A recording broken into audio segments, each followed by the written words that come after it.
I think we've got a spice hoarding problem.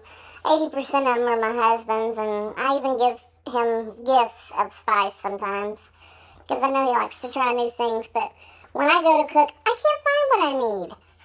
Plus, being short doesn't help either. Can't even find the garlic powder. So what I did is I got some scrap wood from the hardware stores. If you'll ask them back in the back, there'll be a trash can full of this scrap wood. And then I went and got some brackets. And I just used the L brackets. You can use what you want, but that's what worked best for me. And then I did the measurements. And I installed each piece of wood with the L brackets. And I did it kind of in a stair-step pattern.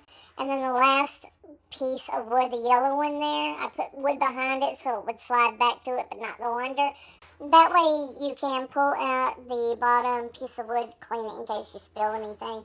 But everything just kind of slid right in there, and I can see everything fine now. I even did the next level up, and I really was happy with it.